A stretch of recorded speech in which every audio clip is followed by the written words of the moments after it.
अभी हम लोग बात करने वाले हैं एनसीईआरटी क्लास 12 केमिस्ट्री के चैप्टर नंबर 2 का एक्सरसाइज क्वेश्चन नंबर 2.15 के सोल्यूशन के बारे में।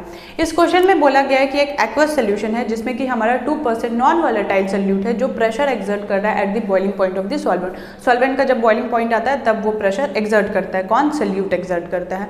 तो हम लोग को सोल्यूट का मोलर मास निकालना है।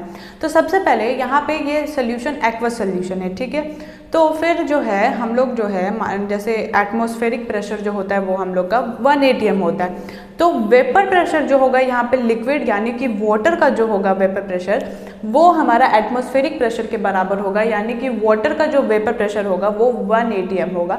और 1 atm हमारा किसके बराबर होता है? 1.013 बार के बराबर होता है। तो ये सोल्यूशन कैसे बनेगा? रॉल्स लॉ के एक फॉर्मूले से, जिसमें कि है P not minus P S divided by P not is equal to N divided by N plus capital N.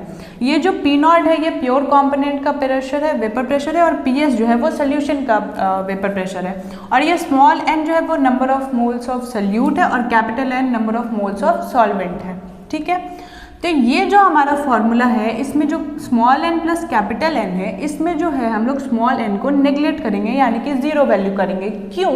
क्योंकि ये रॉल्स लॉ से है, और रॉल्स लॉ है यानी कि ये सोल्यूशन आइडियल सोल्यूशन होगा जिसमें कि ये डाइल्यूटेड होगा, यानी कि सॉल्वेंट का मात्रा ज़्यादा होगा। तो सॉल्वेंट के रिस्पेक्टिव हम लोग जो यहाँ पे स्मॉल एन है सोल्यूट है उसको नेग्लेक्ट कर सकते हैं, तो इसलिए हम लोग स्मॉल एन को जीरो मान लेंगे। लेकिन ऊपर वाले में सोल्यूट अकेले है तो यहाँ पे सोल्यूट का वैल्यू लेंगे, लेकिन यहाँ पे कैपिटल एन यानी कि सॉल्वेंट के रिस्पेक्ट पे हम लोग का ये स्मॉल एन का वैल्यू कुछ नहीं है, तो इसलिए हम लोग इसको जीरो मान लेंगे। तो जो फिर फाइनल फॉर्मूला बनेगा वो बनेगा P not minus P S divided by P not is equal to small N divided by capital N. Small N क्या है? Number of moles of solute. तो वो कैसे निकलते हैं? Weight of solute divided by molar mass of solute, और molar mass of solute तो हम लोग को निकालना ही है। और कैपिटल एन क्या हो जाएगा? Weight of solute, weight of solvent capital W divided by capital M molar mass of solvent.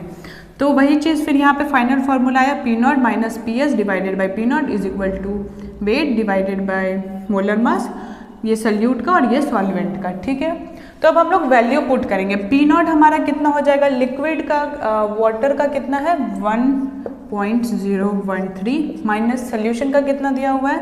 1.004 divided by P not कितना है? 1.013 इज इक्वल टू सोल्यूट का वेट कितना है? उस क्वेश्चन में है 2% सोल्यूशन। 2% सोल्यूशन मतलब क्या हो गया कि 2 ग्राम ऑफ सोल्यूट डिजॉल्व है 100 ग्राम ऑफ सोल्यूशन में। तो क्या हो जाएगा? मास ऑफ सोल्यूट 2 ग्राम हो जाएगा और सॉल्वेंट हो जाएगा 98 ग्राम, और वाटर और सॉल्वेंट हमारा वाटर है तो इसलिए मोलर मास ऑफ सॉल्वेंट क्या हो जाएगा? 18 ग्राम। तो वेट ऑफ सोल्यूट क्या है? 2 डिवाइडेड बाय मास तो हम लोग को निकालना ही है सोल्यूट का, मल्टीप्लाई बाय इसका मोलर मास कितना है सॉल्वेंट का? सॉल्वेंट हमारा क्या है? वाटर है, वाटर का molar mass 18 divided by weight कितना है? 98, ठीक है। जब हम लोग 1.013 माइनस 1.004 करेंगे तो हमारा वैल्यू आएगा 0.009 divided by 1.013 is equal to 2 से इसको कटवा देंगे 49 हो जाएगा, तो ये आ जाएगा 18 डिवाइडेड बाय 49 एम। अब हम लोग को तो ये m निकालना है, तो m को लेफ्ट हैंड साइड लेते आएंगे और लेफ्ट हैंड साइड का सारा वैल्यू को राइट हैंड साइड लेके जाएंगे। तो m is equal to 18 multiply by 1.013 divided by 49 multiply by 0.009। यहाँ से पॉइंट हटाएंगे तो 10 टू द पावर 3 हो जाएगा, फिर यहाँ से भी पॉइंट हटाएंगे जो कि 10 टू द पावर 3 हो जाएगा, जो कि कट जाएगा।